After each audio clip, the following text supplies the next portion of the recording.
in. Now, let's get going with this week's science news in brief.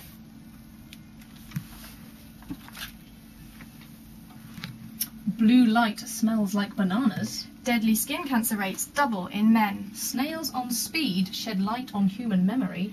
Acupuncture pain molecule identified. So, my first physics story this week sort of strays into your territory, Elizabeth, but it's so wacky I couldn't resist.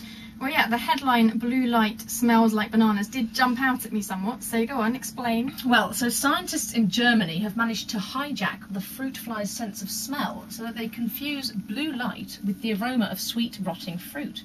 And they manage this very simply by adding a light-sensitive protein to the neural scent receptors. Very simply indeed. Now, how complex is the fruit fly's sensory system? Well, fruit flies have 28 scent neurons to distinguish a myriad of smells, both good and bad. By comparison, humans have about 40 million. So I suppose this means that the technique is a fair way off being applied to humans.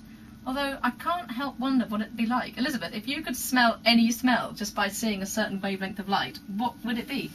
Salt and vinegar crisps. What light? When would you like to smell these crisps? Oh, when I saw any kind of light. Interesting. I think I'd quite like the smell of roast chicken at sunrise. Okay, anyway, so moving on. Our first health story this week concerns reports that the rate of deadly skin cancer has doubled in men over the last 30 years or so. So is this the number of men getting skin cancer or dying from skin cancer?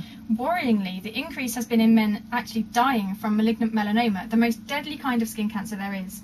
And this is doubly concerning as skin cancer is a preventable disease. Now, you just need to avoid getting sunburnt and get any worrying moles dealt with as soon as you notice them. So is this increase in young men sunning themselves in their lunch breaks? No, it seems that this increase is in men aged over 65. In fact, the rates have risen from 4.5 deaths per 100,000 to 15.2 per 100,000. God, that's a massive increase. It is indeed, and healthcare professionals are suggesting this may be because men don't take good enough care of themselves. Now, everyone knows that women spend more time on personal care than men, and are therefore more likely to notice when something is wrong or something changes. And they go as far as to suggest that men should check their skin periodically for anything worrying. Okay, so take note, men. More skin checking on the agenda, please. Now, my last story today is about speedy snails. What? Have they discovered some kind of genetically mutated snail that can slide around at 30 miles an hour? Like riding things with its slimy trail and showing off to all the other genetically normal and by contrast very slow snails? No, it's just some scientists giving snails speed. Okay. Apparently, giving these poor little brittle-shelled gastropods methamphetamine is helping us understand how certain pathological memories form in human addicts. You see, meth users develop long-term memories of their highs, which is why the sight of places and people connected with a high can cause recovering addicts to relapse into taking the drug. Okay, so how have they gone about testing this in pond snails? Well, the snails were placed in 2 pools of low-oxygen water, one of which was laced with meth. Now, in low oxygen conditions, snails will surface and use their breathing tubes to access more oxygen. Now, I wasn't even aware that snails have breathing tubes, but that's for another time. The scientists then poked the snails, training them to associate using their breathing tubes with an unpleasant experience, and so keep them shut.